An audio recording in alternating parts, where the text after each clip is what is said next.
Rev Tov, les Koulam, soyez bénis en tout cas. Cette soirée on continue la fête, bien évidemment. J'espère que vous avez passé de très bonnes fêtes de Pessah et que vous êtes toujours dans la joie. Amen. Eh bien, ce soir, de quoi je vais vous parler? Je vais vous parler de la suite, bien sûr, de la chaise vide d'Élie. Vous savez que, puisque vous avez fait le Seder de Pessah, eh bien, la coutume respectée dans toutes les communautés veut que l'on verse une coupe de vin pour le prophète Élie. Non seulement il y a une chaise, comme je vous l'ai expliqué la fois dernière, qui est vide, bien sûr, pour que Élie puisse revenir et instaurer tout ce qu'on avait perdu. Et il y a une coupe de vin pour lui aussi. Bon, cet usage, il est connu, c'est même un des moments particulièrement entendus lors de la célébration de Pessah. Pourtant, n'est pas enseigné par le Talmud, donc ce n'est pas dans la tradition. Il a été instauré plus tardivement et ce n'est pas un fait du hasard. En effet, cette coupe de vin se rattache à la fois à la venue du Mashiach et en celle du prophète Élie, qui doit être son annonciateur. Le jour où le troisième temple sera reconstruit, les deux témoins seront présents, qui vont enseigner et qui vont être tués, les tribulations vont se présenter, et le prophète Élie va revenir annoncer le Mashiach. À ce moment-là, on peut dire que Yeshua est à nos portes. Voyez? Et or, plus on se rapproche du temps de cet avènement, l'avènement du Mashiach, et plus la croyance en ce qu'il va arriver et le sentiment d'attente grandissent dans le cœur de chacun d'entre nous. Moi, je l'espère. C'est la raison pour laquelle la coutume de verser cette coupe s'est répandue dans les dernières générations. Elle est la traduction de cette avancée. Ça veut dire au plus elle est instaurée dans les communautés, au plus nous savons que le Mashiach est attendu. Le Mashiach est là, à nos portes. L'époque où la nation d'Israël était divisée en deux royaumes, eh bien, le prophète Élie va affronter 450 faux prophètes de l'idole de Baal. Je fais un petit résumé de pourquoi on a besoin d'Élie, pourquoi il a été choisi par l'Éternel pour être le réconciliateur et l'annonciateur du Mashiach. Et c'est à l'époque, bien sûr, des 450 faux prophètes de Baal, hein, au mont Carmel, souvenez-vous. Ils sont sur le mont Carmel. Il y a 450 faux prophètes et Élie tout seul. Et il y a une sorte de compétition qui va se dérouler entre Baal, que 450 prophètes vont instaurer un autel, et l'autel d'Élie. Alors, qu'est-ce qui se passe? Eh bien, il se passe que les adorateurs de Baal vont faire toute une série d'incantations, toute une série de prières, toute une série de choses pour invoquer Baal, pour mettre le feu à leur autel. Élie, qu'est-ce qu'il fait, lui? Il dort. Il dort. Et quand il se réveille, il dit, bon, mais ça y est, je commence à en avoir marre. Je paraphrase, bien sûr. Je commence à en avoir marre. Bon, allez, qu'on en finisse. Mais auparavant, je vais mettre en plus de l'eau sur mon autel et vous allez voir qui est le véritable Dieu, d'Israël. Et évidemment, lui, il ne fait pas d'incantation, il ne fait qu'une prière. Et l'Éternel enflamme le bûcher d'Élie.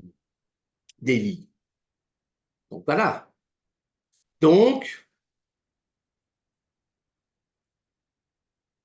Élie, en affrontant les faux prophètes, croit bien sûr que ceux-ci vont retourner au Dieu d'Israël.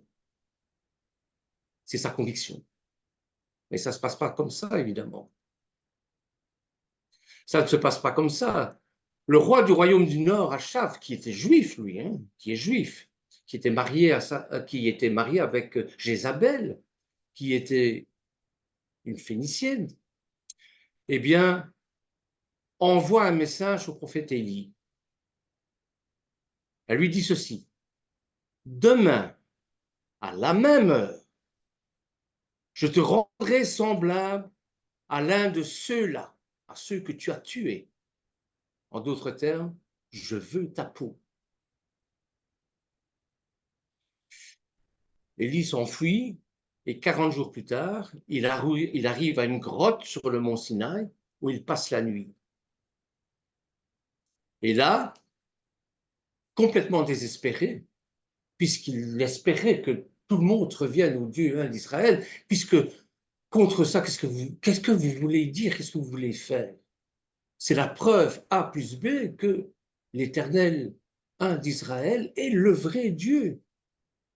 Eh bien non, ils ne reviennent pas à leur Créateur. Donc complètement désespéré, il arrive à cette grotte, il passe la nuit, et Dieu va se révéler à lui. Il va lui dire: Élie, pourquoi es-tu ici? Comme si l'Éternel ne le savait pas, mais bon. Élie, pourquoi es-tu ici? Et Élie va répondre: j'ai été zélé pour le Seigneur, le Dieu des armées, car les enfants d'Israël ont abandonné ton alliance. Ils cherchent aussi à m'enlever la vie. Complètement désespéré, il va demander à l'Éternel de le faire mourir. En d'autres, avec mes mots à moi, Élie va s'adresser à l'Éternel, va dire: Seigneur, j'ai raté ma mission. Je suis pas mieux que mes pères. J'ai raté ma mission. Je suis complètement désespéré. Reprends-moi, ôte-moi la vie. L'Éternel va lui dire: non, non, pas question, j'ai encore besoin de toi, moi. Et tant que tu n'auras pas fini ta mission, eh bien, tu vas rester sur place. Et puisque tu m'as demandé ça, eh bien, la mission va se perpétuer jusqu'à la fin des temps. Et c'est quoi cette mission? Quelle alliance le peuple avait-il abandonnée? Eh bien, le Midrash dit qu'Élie faisait allusion à la circoncision. Ça revient constamment à la circoncision. La circoncision qui est appelée, bien sûr, la brite, l'alliance. Et de plus, selon le Midrash, non seulement Élie se plaint qu'ils ont abandonné l'alliance, mais dans son zèle, il demande à l'Éternel de punir les pécheurs d'Israël. L'Éternel, c'est pas ça qu'il veut, c'est que tout le monde revienne à lui, c'est pas punir les gens. Ça ne l'intéresse pas. Vous voyez? Alors le Midrash dit que Dieu le réprimande. C'est le Midrash qui le dit, hein. Ce n'est pas marqué dans les Écritures, bien sûr. C'est pour vous faire expliquer. C'est pour vous expliquer. Ils ont abandonné mon alliance, mais pas la tienne, Élie. Voilà ce que dit l'Éternel à Élie. C'est mon alliance. Ça me regarde moi, ça ne te regarde pas toi. C'est pas ça que je t'ai demandé de faire. Ils ont démoli mes autels, mais n'ont pas démoli les tiens, évidemment. Il n'a fait qu'un seul autel, celui pour l'Éternel. Ils ont tué mes prophètes, mais pas les tiens. N'oublions pas qu'à ce moment-là, en Israël, il y avait des écoles de prophètes. C'était un métier reconnu, être prophète de l'Éternel. Alors, pourquoi es-tu zélé plus que moi? Pourquoi de nouveau tu as un zèle débordant comme ça? Tu fais les choses que je ne te demande pas de faire. Tu me demandes de reprendre ta vie, mais moi je te dis non. C'est pas ça que je t'ai demandé de faire. Alors je fais un vœu, continue l'Éternel, toujours dans le Midrash, que chaque fois que mes enfants feront ce signe dans leur chair, dans la circoncision, eh bien tu seras présent. Et la bouche qui a attesté que les Juifs ont abandonné mon alliance témoignera qu'ils la respectent. Le fait d'assister à chaque circoncision permet à Élie de rectifier son erreur en témoignant en leur faveur qu'ils respectent l'alliance abrahamique. Et à Pessah, cette coupe de vin représente, par le vin qui est dedans, bien sûr, le sang de la circoncision, mais aussi le rôle d'Élie comme annonciateur et précurseur de Yeshua, du Mashiach, de la venue du Mashiach. Alors, la Brit Mila, nous prions que, tout comme Élie est venu témoigner en notre faveur, il puisse venir annoncer la rédemption au final. C'est ça qu'il vient faire. C'est pour ça qu'il y a une coupe de vin et c'est pour ça qu'il y a un siège en son honneur. Vous voyez? Donc, la pratique lors du Seder, on a l'usage de ne pas croire, de ne pas boire la quatrième coupe. Mais on a coutume de verser cette quatrième coupe qu'on appelle la coupe d'Élie, Koshel Eliaou en hébreu. Le Gaon de Vilna, un rabbin, explique qu'elle est appelée ainsi parce que chaque fois que nous ne savons dissiper un doute, eh bien, nous disons que lorsque le prophète Élie viendra, il dissipera ce doute. Aussi, versons-nous cette quatrième coupe en son honneur. Et lorsqu'il viendra, il dira si l'on doit la boire ou pas. On peut également expliquer que les trois autres couples, que ce sont les sages qui ont institué, font référence aux quatre expressions de la délivrance énoncées lors de la sortie d'Égypte. Je vous ferai sortir, je vous sauverai, je vous délivrerai, je vous prendrai. Chaque verset d'Exode, chapitre 6, versets 6 à 7. Or, dans ce passage, apparaît encore une cinquième expression de la délivrance. Je vous ferai venir dans le pays que j'ai solennellement promis de donner à Abraham, à Isaac et à Jacob, et je vous le donnerai comme possession héréditaire. Je suis l'Éternel.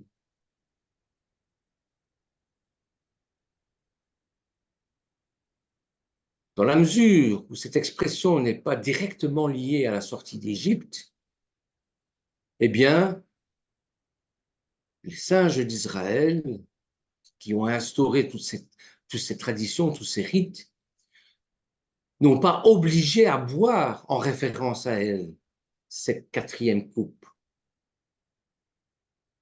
Mais ils reconnaissent que si l'on boit une cinquième coupe, on accomplit par là une mitzvah. Parce que l'on fait allusion à la complète délivrance qui commence par l'entrée du peuple juif en terre d'Israël. Ça, c'est du point de vue, je vais dire, hébraïque, de l'Ancien Testament, de l'Exode. Maintenant, en Exode, au chapitre 12, verset 48, il nous est dit ceci, qu'on oublie souvent dans les assemblées messianiques. En Exode chapitre 12, verset 48, si un étranger en séjour chez toi veut faire la Pâque de l'Éternel, tout mâle de sa maison devra être circoncis. Alors il s'approchera pour la faire, et il sera comme l'indigène, mais aucun incirconcis n'en mangera. Les chrétiens ont souvent l'habitude de dire, si vous n'êtes pas baptisé, vous ne pouvez pas prendre le kiddush messianique. La circoncision et le baptême, c'est deux choses différentes. Le baptême ne vient pas remplacer la circoncision. Pas du tout. Ça, c'est une erreur de doctrine, selon moi, que l'on trouve dans toutes les assemblées chrétiennes se disant messianiques. Donc, ce que je vais vous apporter ici, c'est justement cette circoncision. Donc, il faut être circoncis pour pouvoir fêter la Pâque de l'Éternel.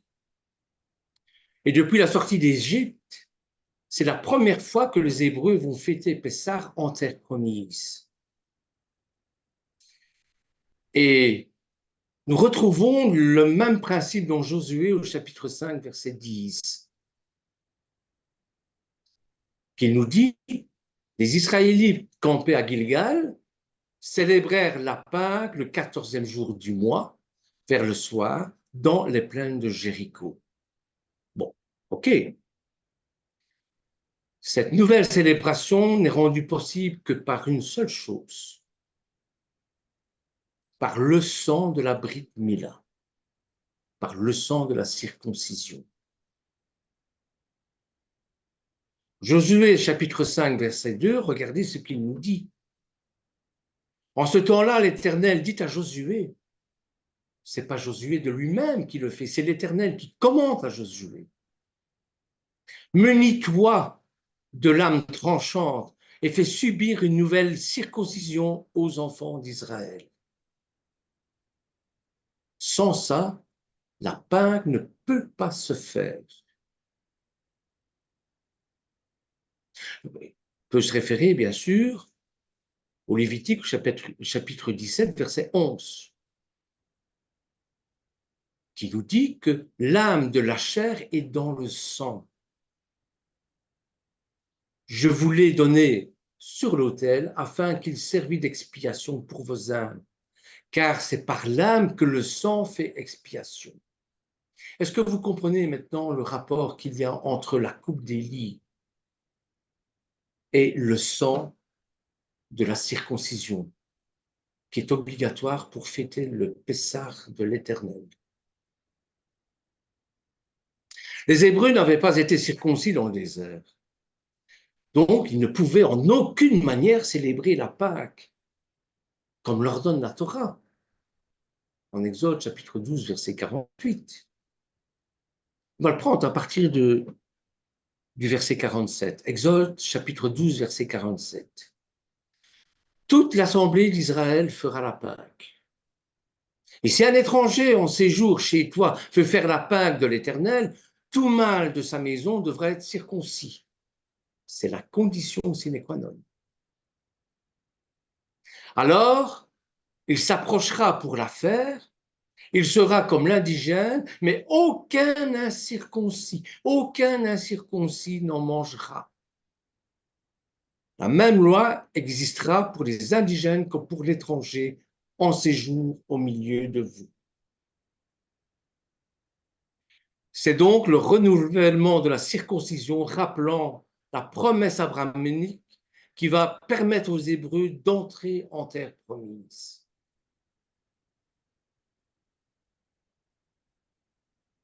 En Genèse, chapitre 17, versets 8 à 10, il nous dit « Et je donnerai à toi et à ta postérité la terre de tes pérégrinations, toute la terre de Canaan, comme possession indéfinie, et je serai pour eux le Seigneur. » Et le Seigneur dit à Abraham, pour toi, sois fidèle à mon alliance. Quelle est l'alliance avec l'Éternel qu'Abraham a fait? C'est la circoncision. pour toi, sois fidèle à mon alliance, toi et ta postérité après toi dans tous les âges. Voici l'alliance que vous observerez et qui, entre moi et vous, jusqu'à la dernière postérité, circoncire tout mâle d'entre vous. Puis à l'alliance divine, conclue avec leur premier patriarche, s'ajoute l'histoire énigmatique au cours de laquelle Moshe, envoyé sauver les Hébreux d'Égypte, oublie de circoncire un de ses fils. Souvenez-vous. C'est dans Exode, chapitre 4, versets 24 à 26. Pendant ce voyage, il s'arrêta dans une hôtellerie et le Seigneur l'aborda et voulut le faire mourir. Et Tsiphora, son épouse, saisit un caillou, retrancha l'excroissance de son fils et la jeta à ses pieds en disant: Est-ce donc par le sang que tu es uni à moi? Et le Seigneur le laissa en repos.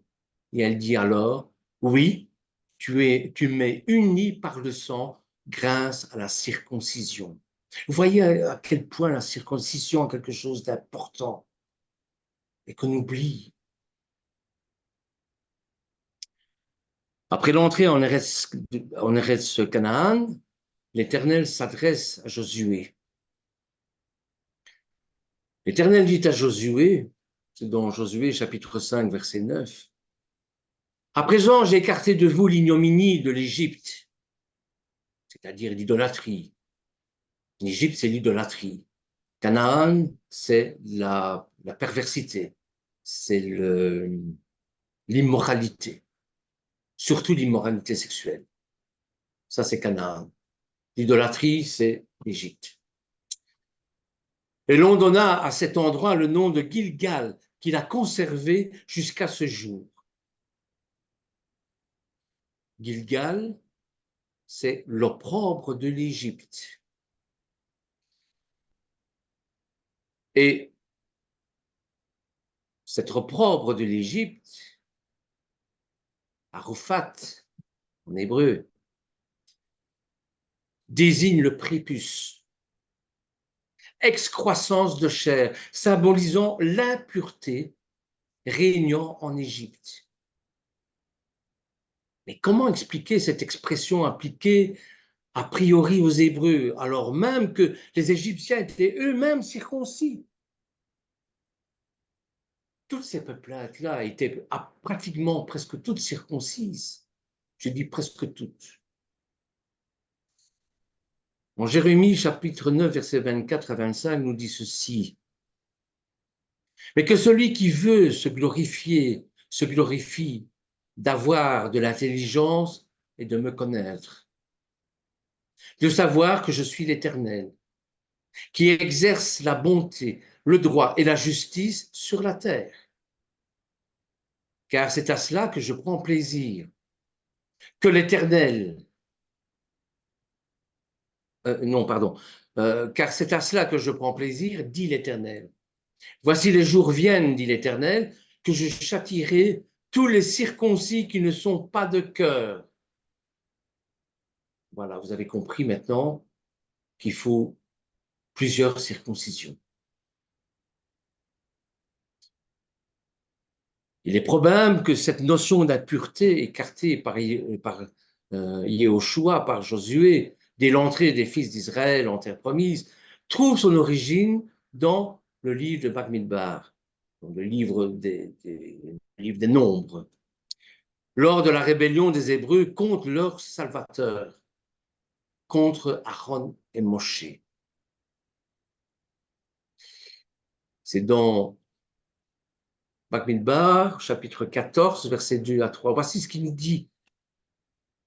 Et tous les enfants d'Israël murmurèrent contre Moshe et Aaron. Et toute la communauté leur dit: Que ne sommes-nous morts dans le pays d'Égypte ou que nous mourrons dans ce désert?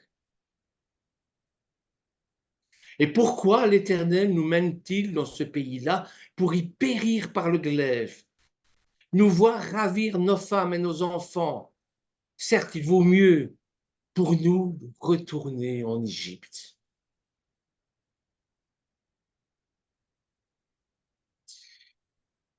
Il ne s'agit donc pas de l'opprobre égyptienne, mais de cette provoquée par les Hébreux eux-mêmes qui le conduira à travers le désert aride pendant 40 ans avant d'accéder à la terre promise. Les Hébreux prennent conscience du lien qui les rattache à l'alliance abrahamique et de la promesse faite à Abraham, le don de la terre. Promesse qu'ils se doivent d'accomplir en tant qu'héritiers et qui constitue une lourde responsabilité.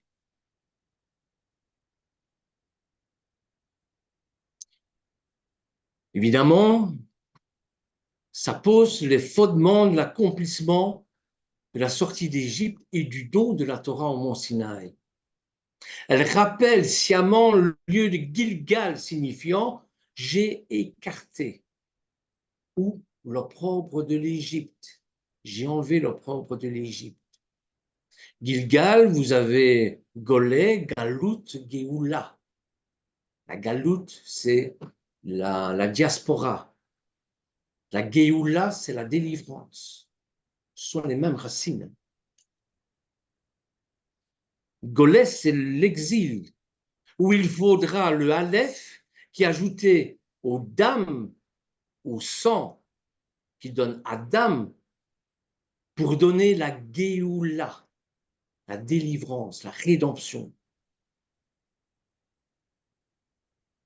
Gilgal est le lieu reliant les monts Éval et Gérizim, où est renouvelée l'alliance avec l'Éternel.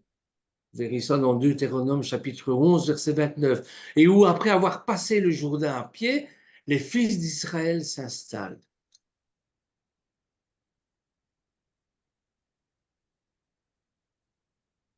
Au Devarim chapitre 11, verset 29. Et ce fut le dit du premier mois que le peuple sortit du Jourdain. Il établit son camp à Gilgal, à l'orient de Jéricho.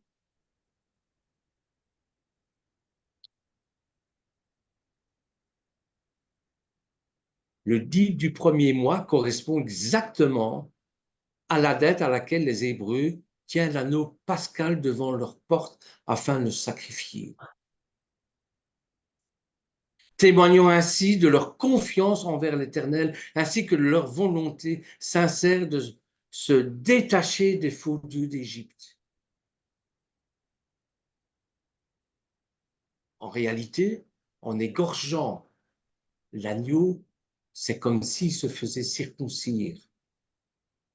Il renouvelle l'alliance abrahamique.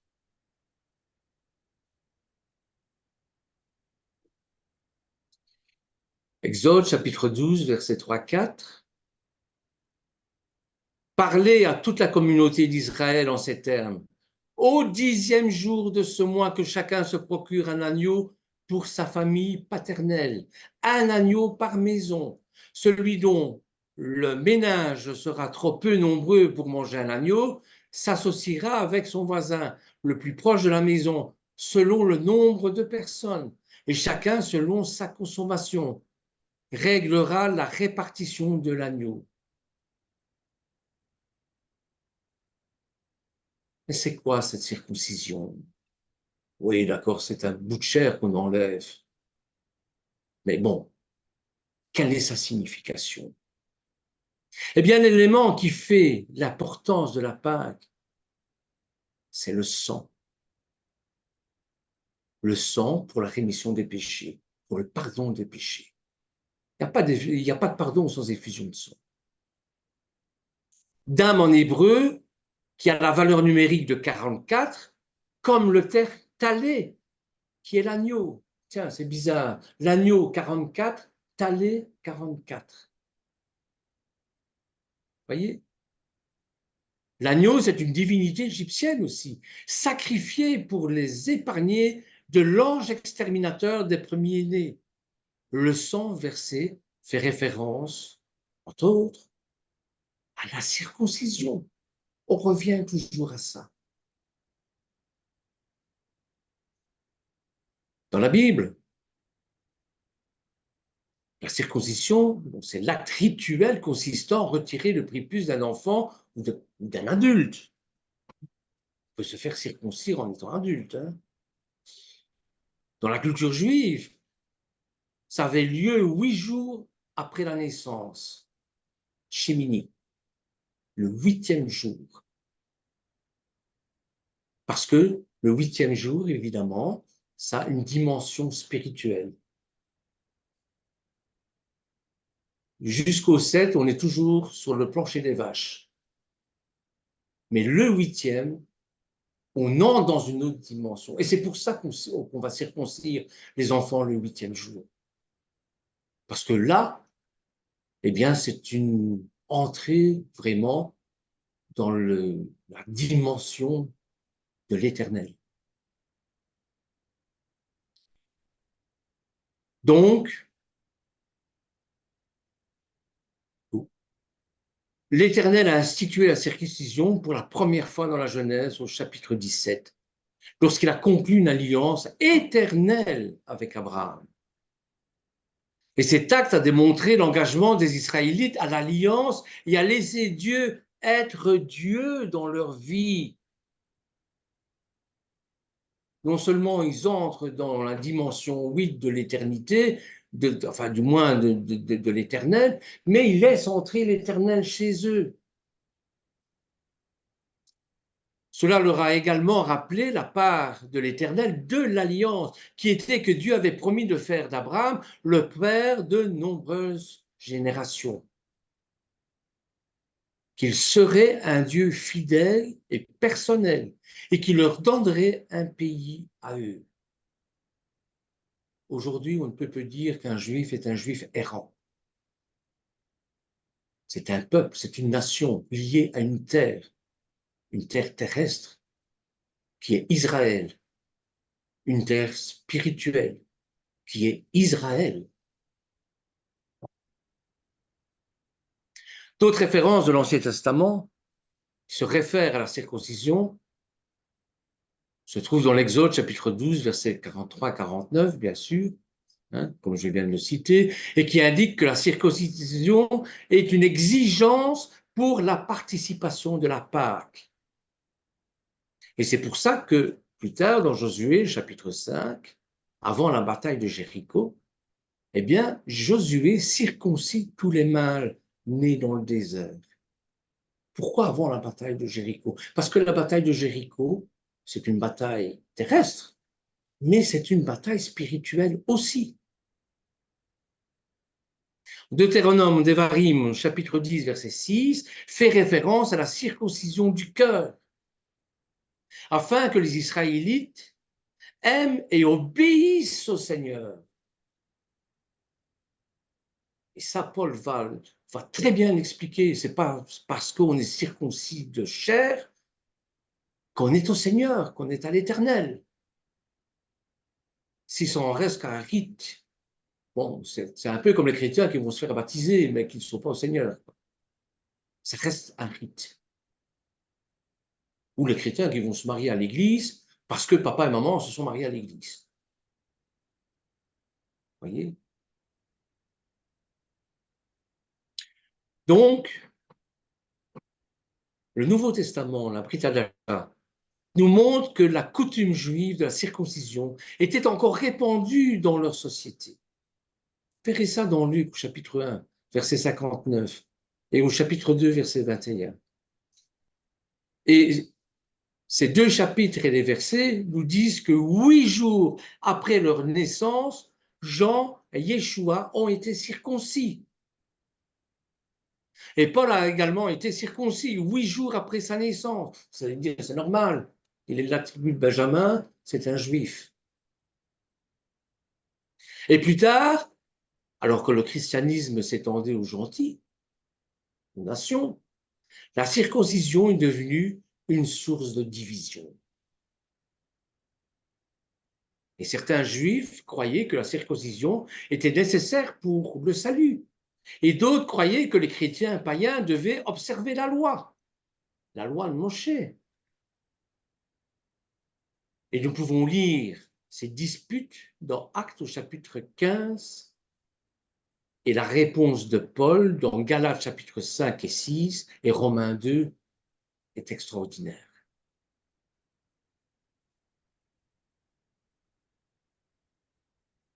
Quatre choses à savoir sur la circoncision dans la Bible. 1. Cela a commencé dans la culture juive comme un signe d'alliance entre Dieu et Abraham. Oh, j'ai plus besoin de ça. Moi, mon signe de la nouvelle alliance, ça me suffit. Yeshua monté sur la croix. Mais Yeshua aussi est circoncis. Et le fait de donner son sang sur la croix, c'est une certaine circoncision spirituelle. Il faut le comprendre. C'est une pratique courante, bien sûr, la circoncision, parmi de nombreuses tribus du désert. Et pour les Israélites, elle remplissait leur part de l'alliance abrahamique. Mais pas seulement ceux nés dans la famille juive devaient être circoncis. C'était pour tous les hommes qui vivaient dans une maison juive. Indigènes, domestiques, étrangers. Et quiconque n'était pas circoncis, eh bien, il rompait l'alliance de Dieu.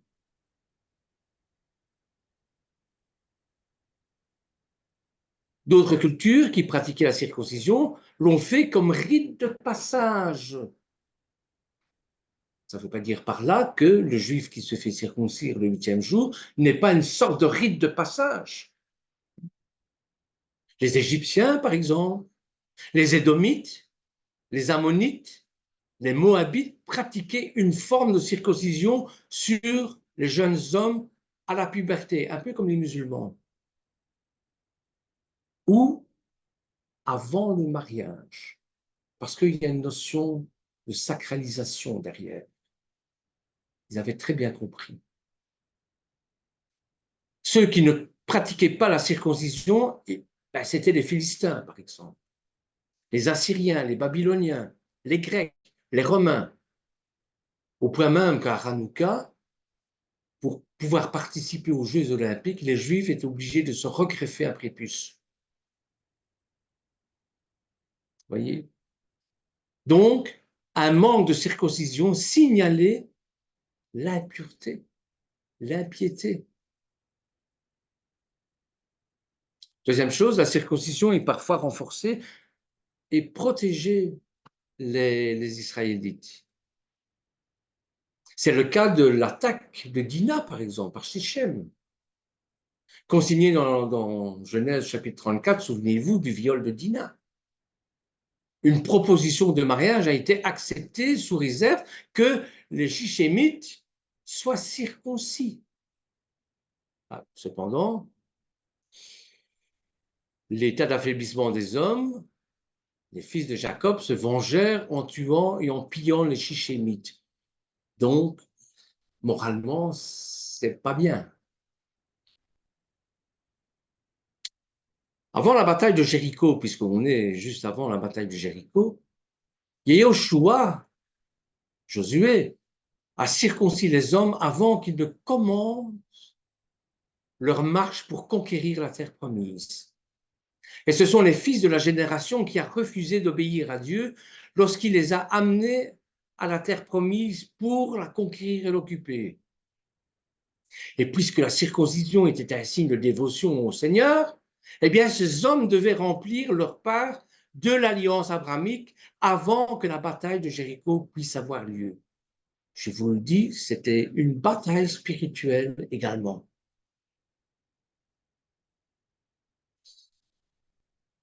Troisième chose, la circoncision, c'est un symbole physique, bien sûr, mais c'est un symbole de l'état du cœur. Dans le Deutéronome, dans le Devarim, nous lisons deux passages distincts concernant la circoncision. Le premier est dans Devarim au chapitre 10, verset 16. Circoncisez donc vos cœurs et n'ayez plus la nuque raide. Et dans le second, et en Deutéronome chapitre 30, verset 6, le Seigneur ton Dieu circoncira ton cœur et le cœur de ta descendance afin que tu l'aimes de tout ton cœur et de toute ton âme et que tu vives. Non seulement il faut être circoncis de chair, mais il faut être circoncis de cœur. Et dans Deutéronome chapitre 10, avant le verset 6 que je viens de lire, eh bien, certaines étapes importantes que nous devons suivre sont énumérées. Comment circoncire son cœur? Comment demander à l'Éternel de circoncire notre cœur? C'est craindre le Seigneur, marcher dans toutes ses voies, l'aimer, le servir avec tout ce qui est en nous, corps, âme et esprit, observer ses décrets, mettre ses décrets sur nos cœurs, ses commandements sur notre cœur. Et pour faire ça, nous devons circoncire notre cœur. Nous devons nous débarrasser du péché qui nous emmêle les pieds et nous fait trébucher. Ce passage fait référence à Romains 12, bien sûr, où Paul écrit que nous devons être transformés par le renouvellement de notre esprit. En Deutéronome, au chapitre 10, rappelle également Colossiens 3, où il nous est demandé de remettre les attitudes de notre ancien moi et de revêtir le nouveau moi. L'ancien homme, comme on dit, est le nouvel homme. On ne peut plus vous réclamer ce que vous étiez, parce que par le baptême, la circoncision et par tous ces renouvellements, vous êtes une nouvelle personne. Vous voyez? Donc, dans Deutéronome chapitre 10, il nous est demandé de remettre les attitudes de notre ancien moi, de revêtir le nouveau moi que nous avons en Yeshua HaMashiach. Nous avons été crucifiés avec lui, à Pessah. Nous avons été crucifiés avec lui. C'est plus nous qui vivons, c'est lui qui vit en nous. Son sang, c'est le sang de la circoncision, c'est le sang de la rédemption, c'est le sang du pardon de nos péchés. Lui qui porte le péché du monde. Lui qui va offrir à son Père durant les 3 jours nos péchés en holocauste, puisqu'il va dire à Marie-Madeleine, ne me touche pas, je ne suis pas encore monté au Père. Pourquoi? Parce qu'il porte le péché du monde. Et il porte tellement bien le péché du monde que sur la croix, il va s'écrier, Élie, lami sabachthani.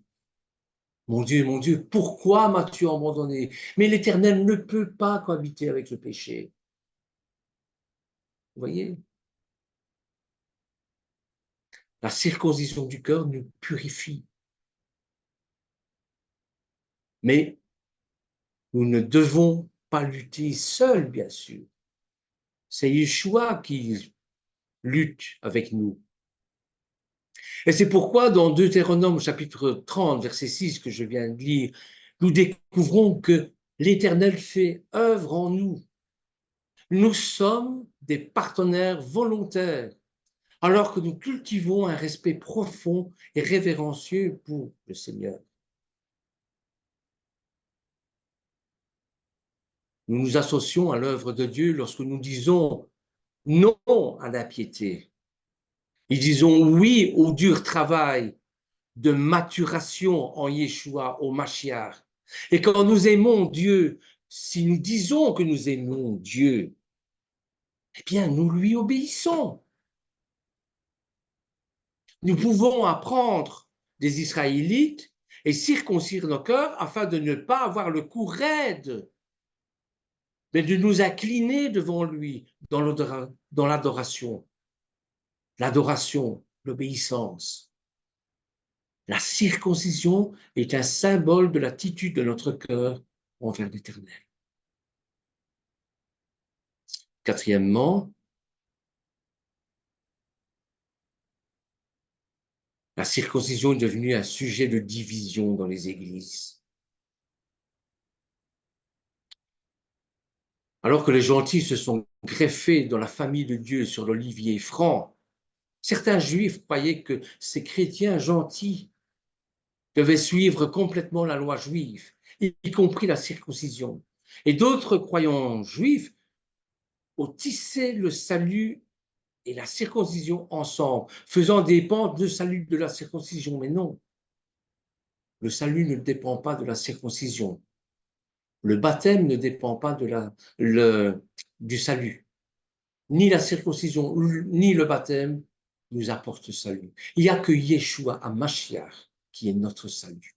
Il faut le proclamer, il faut le confesser. Ce ne sont que des méthodes, ce ne sont que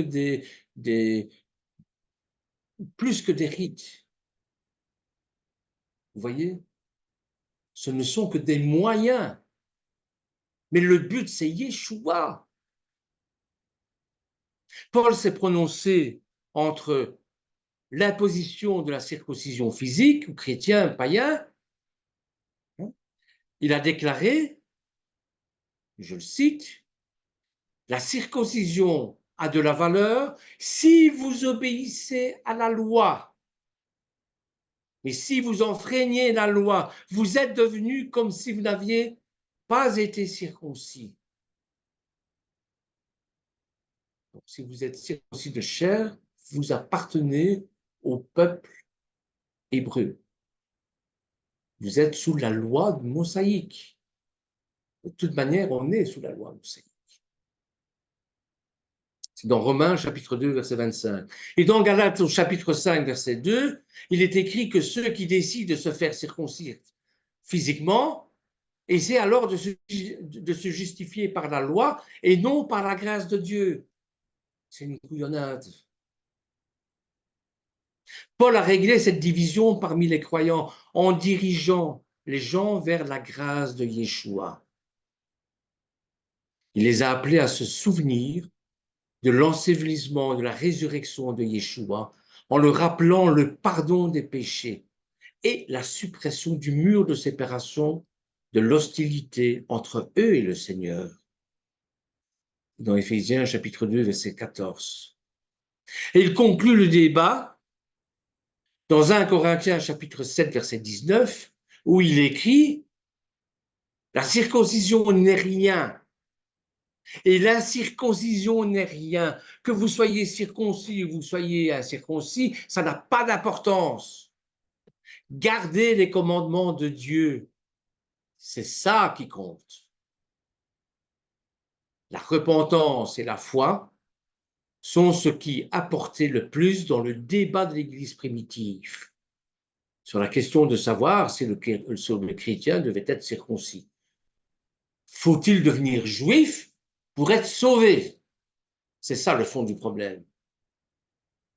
Et non.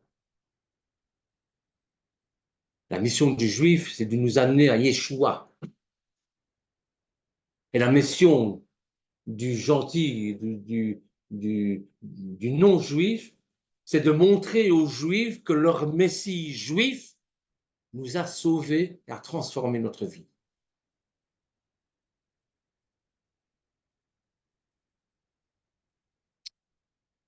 Circoncision nos cœurs. La circoncision du cœur est une coupe de tout ce qui nous empêche de craindre le Seigneur, de l'aimer de tout notre cœur, de le servir de tout notre cœur, d'obéir à ses principes, ses préceptes. Ça inclut de retirer plus que nous aimons, plus que lui, par le repentir et la foi.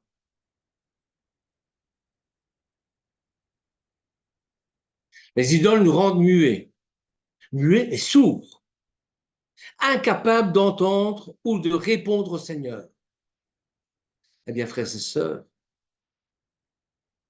Le prépuce doit être enlevé, le prépuce du cœur doit être enlevé, le prépuce de l'oreille doit être enlevé. Les oreilles non circoncises ne peuvent pas entendre l'appel de Dieu. Jérémie chapitre 6, verset 10. Et les lèvres non circoncises ne peuvent pas parler. Alors Seigneur, que je ne sois pas une timbale vide. Et c'est pour ça que dans chaque prière, je demande que ce soit tes paroles qui viennent dans ma bouche. Circoncis mes lèvres. On récite quoi 3 fois par jour? On récite le Shema Israël. Écoute Israël. Prends conscience, Israël, que notre Dieu est le Dieu un. On ne dit pas vois Israël, on dit écoute. Et pour écouter, pour entendre, il faut avoir l'oreille circoncise. Ça me rappelle d'examiner mon cœur, de circoncire le doute, la consternation, la déception qui se transforme en amertume, en ressentiment. Eh bien, frères et sœurs, puissions-nous circoncire nos cœurs afin que nous puissions garder les commandements de Dieu. Et c'est pour ça que Yeshua, en montant sur la croix, était le Messie souffrant, le Mashiach ben Yosef. Pourquoi? Parce qu'il faut d'abord circoncire, non seulement nos chairs, mais il faut circoncire, pour ceux qui veulent, mais circoncire nos cœurs pour devenir une autre personne. Pour que plus tard, il puisse revenir, instaurer son royaume, le Mashiach ben David. C'est la même personne, hein, mais c'est 2 missions différentes. S'il avait commencé par instaurer son royaume sans circoncire nos cœurs, eh bien, à ce moment-là, c'était une dictature. Non, il faut d'abord circoncire nos cœurs. Et tout le message de Pessah, c'est ça. Circoncire nos cœurs. La recherche de l'identité de Yeshua, qui occupe les 8 premiers chapitres, culmine dans la profession de foi de Pierre, qui est « Tu es le Christ qui agit comme pivot central de l'Évangile ». C'est dans Pierre au chapitre 8, versets 27 à 30. Et à partir de ce moment-là, Yeshua entreprend de préparer ses disciples à la dure réalité de sa mission. Il ne sera pas le Messie triomphant de la conception populaire que les Juifs attendaient. Un roi, un, un, un guerrier qui va chasser les Romains hors d'Israël. Non, il ne sera pas ce Messie-là, mais un Messie souffrant. Et l'intelligence des disciples s'ouvre difficilement à la révélation de la souffrance. Comme nous sommes pareils à eux, il n'y a pas beaucoup de changements par rapport à eux. On s'ouvre difficilement à la révélation de la souffrance qui purifie, de la mort et de la résurrection du Mashiach. Mort et résurrection du Mashiach qui nous montre, qui nous prouve qu'il est le Fils de Dieu et qui est Dieu. L'attitude de Yeshua devant la souffrance et la mort suscitera au pied de la croix une autre profession de foi, celle du soldat romain, souvenez-vous, dans Jean chapitre 15, verset 39. Vraiment, cet homme est fils de Dieu.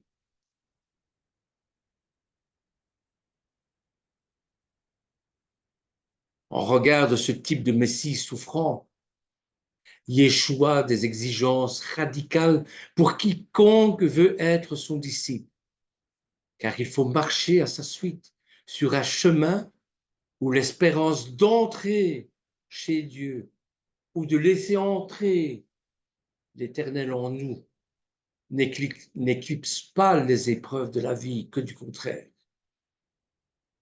Je ne sais pas si vous avez remarqué, mais la plupart des gens qui sont au Seigneur souffrent plus le martyre que les autres. Et ils souffrent parfois pour leur foi. Aux disciples, Jacques et Jean qui rêvent de siéger à la droite et à la gauche de Yeshua dans sa gloire, Yeshua répond.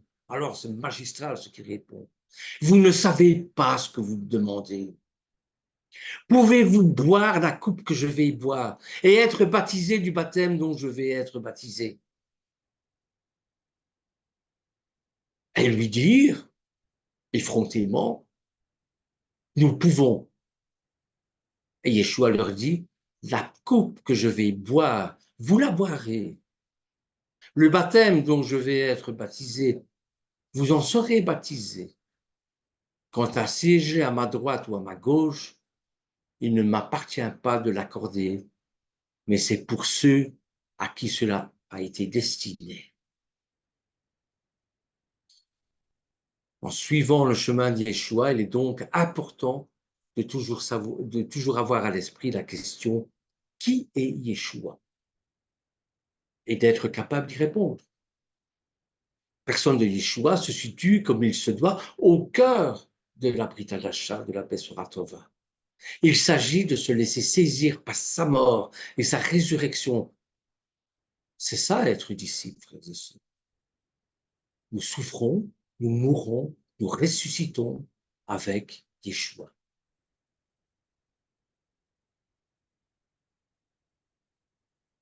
Je regarde l'heure, il est 21h06. Voilà, je vais m'arrêter ici. Que l'Éternel vous bénisse en tout cas.